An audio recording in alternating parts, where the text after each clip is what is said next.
तीन बहनों की लालची भाभी। करिश्मा, रेशमा और मनीषा तीन बहनें हैं। उनका एक भाई भी है, मयंक।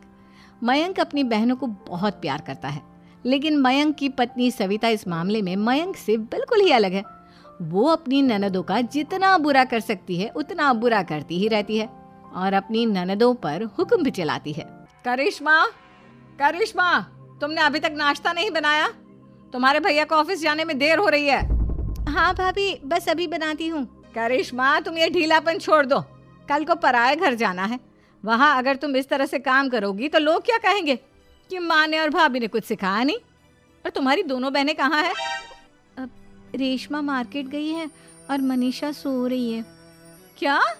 सुबह के 8 बज रहे हैं और ये महारानी अभी भी सो रही है? ये कहते हुए सविता अपनी सास दुर्गा देवी के पास जाती है। माँ जी, देख रही हो अपनी बेटियों के तौर तरीके?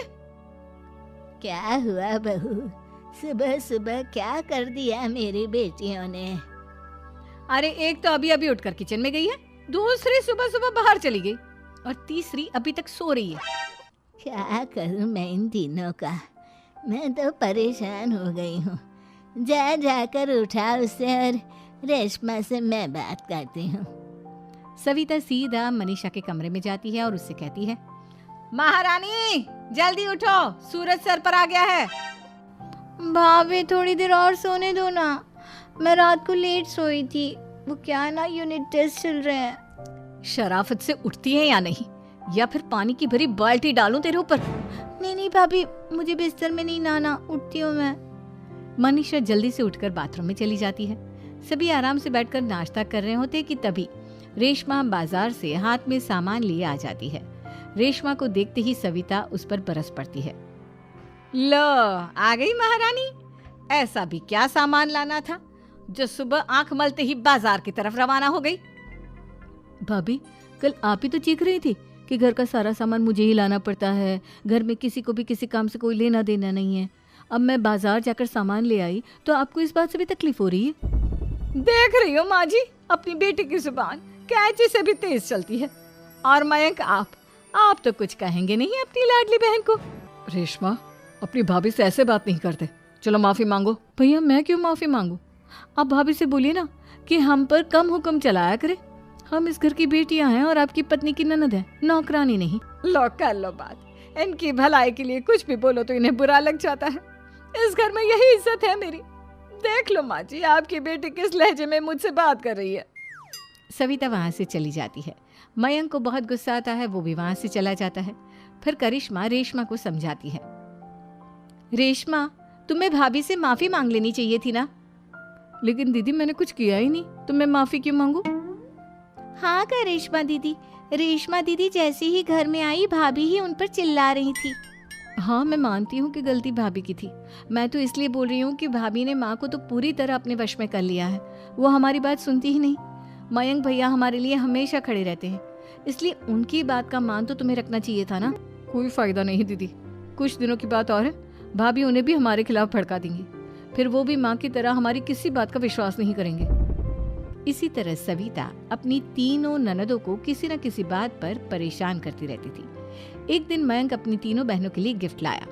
करिश्मा, ये तुम्हारे लिए हार का सेट। रेशमा, तुम्हारे लिए सुंदर सी ड्रेस। और मनीषा, तुम्हें किताबें पसंद है ना, तुम्हारे लिए किताबें लाया हूँ। थैंक यू भैया। थैंक यू भैया। थैंक यू भैया। करिश्मा, तुम्हारा नेकलेस कितना सुंदर है। ये भैया कहाँ से ले आए होंगे?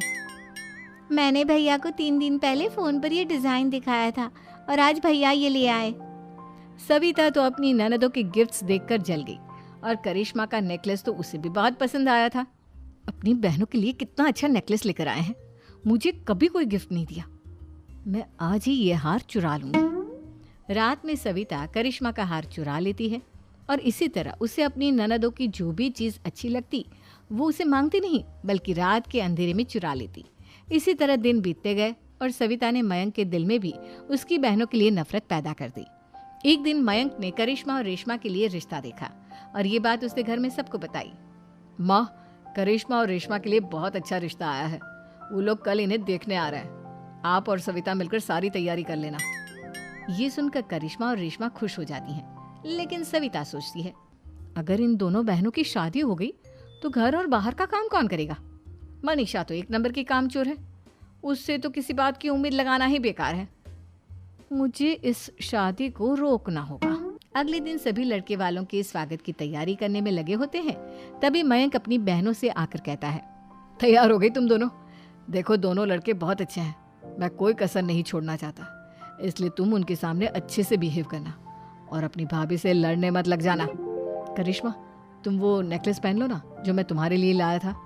भैया मैं बहुत देर से वो नेकलेस ढूंढ रही हूँ, लेकिन मुझे मिल ही नहीं रहा। क्या तुमने नेकलेस खो दिया? तुम्हें पता भी है वो कितना महंगा था? तुम कोई काम ढंग से नहीं कर सकती। मयंक गुस्से में वहां से चला जाता है। थोड़ी देर बाद लड़के वाले भी आ जाते हैं। वो दोनों बहनों को पसंद कर लेते हैं और रिश्ता पक्का हो जाता है। लेकिन सविता के दिमाग में तो कुछ और ही खिचड़ी पक रही थी। वो पंडित जी के पास करिश्मा की कुंडली लेकर जाती है और उन्हें पैसे देकर करिश्मा की कुंडली बदलवा देती है। जब लड़के वालों के पास करिश्मा की कुंडली जाती है तो वो दुर्गा को फोन करते हैं। बहन जी, हमने करिश्मा की कुंडली अपने पंडित जी को दिखाई थी। आपकी बेटी की कुंडली नहीं बल्कि दोषों का पिटारा है। देखिए, मैं और मेरे पति इन सब बातों में बहुत विश्वास करते हैं, इसलिए हम आपकी बेटी से अपने बेटे की शादी नहीं करा सकते। इस तरह करिश्मा का रिश्ता टूट जाता है और सभी घर वालों को बहुत दुख होता है। अब कविता सोचती है, चलो करिश्मा का तो रिश्ता टूट गया, अब रेशमा का भी रिश्ता तोड़ना है। क्या करूं? अब सविता आवाज बदलकर किसी अननोन नंबर से रेशमा के होने वाले ससुराल में फोन करती है। हेलो, मैं कौन हूँ कौन नहीं ये आपके लिए जानना ज़रूरी नहीं। बस इतना सुन लो कि रेशमा का 2 साल से किसी के साथ अफेयर चल रहा है। बस रेशमा का रिश्ता तोड़वाने के लिए सविता का इतना कहना काफी था। अब रेशमा का भी रिश्ता टूट गया। मयंक और दुर्गा देवी ने रेशमा को खूब खरी खोटी सुनाई और उससे बार बार उस लड़के के बारे में पूछने लगी। आप दोनों मुझे क्यों परेशान कर रहे हो? अरे कोई लड़का होगा मेरी लाइफ में तो मैं बताऊंगी ना, जब कोई है ही नहीं तो कहाँ से लाऊं मैं कोई लड़का? तो तेरे होने वाले ससुराल वालों को फोन किसने किया था? माँ, मैं नहीं जानती किसने फोन किया था, मैं सच कह रही हूँ। मैं तो पहले ही कह रही थी इसकी लगाम खींच कर रखो, लेकिन मेरी सुनता ही कौन है। आप चुप रहिए भाभी, ये सब आपका ही किया धरा है। अब तीनों बहनों को विश्वास हो जाता है कि ये सब उनकी भाभी ही कर रही है। तीनों बहनें अपनी भाभी को सबक सिखाने के लिए एक वकील कर लेती है और घर में हिस्सा मांगना। देखो भैया, माँ बाप की जायदाद में जितना बेटों का हक होता है उतना ही बेटियों का, इसलिए इस घर के 4 हिस्से होंगे और हमें अपना हिस्सा चाहिए। मैंने तुम्हारे लिए क्या क्या नहीं किया और तुम इस घर में हिस्सा मांग रही हो? भैया, आप और माँ हम बहनों की कोई बात नहीं सुनते हो और भाभी हमारी शादी नहीं होने देगी क्योंकि उन्हें लगता है कि आप हमारी शादी में ज्यादा पैसा लगाओगे और उन्हें हम जैसी फ्री की नौकरानी कहाँ मिलेगी। तो हम भाभी के साथ तो रह नहीं सकते, हम बहनों को अपना हिस्सा चाहिए। अरे तुम्हें शर्म आनी चाहिए अपने भाभी पर ऐसा इल्जाम लगाते हुए। वो तुम्हारे बारे में कितना सोचती है। हाँ माँ, भाभी हमारे बारे में बहुत सोचती है, दिन रात बस यही सोचती रहती है कि किस तरह से अपनी तीनों ननदों को परेशान करूं और कभी मुझे पढ़ने भी नहीं देती। दोनों बहनों का रिश्ता भी तो इन्होंने ही तोड़वाया है और रात में हमारे कमरे में आकर हमारी चीजें भी चुराती हैं। इसी तरह सविता की तीनों ननदें अपनी बात पर अड़ी रही। अब कोर्ट में तारीख भी शुरू हो गई। जब सविता को लगा कि उसकी तीनों ननद इतनी आसानी से नहीं मानने वाली, तो उसने अपने पति और सास को सारी सच्चाई बता दी और अपनी तीनों ननद से माफी मांगी। मयंक और दुर्गा को भी अपनी गलती का एहसास हो गया। अब सविता खुद करिश्मा और रेशमा के लिए अच्छा रिश्ता ढूंढती है और उनकी शादी करवाती है।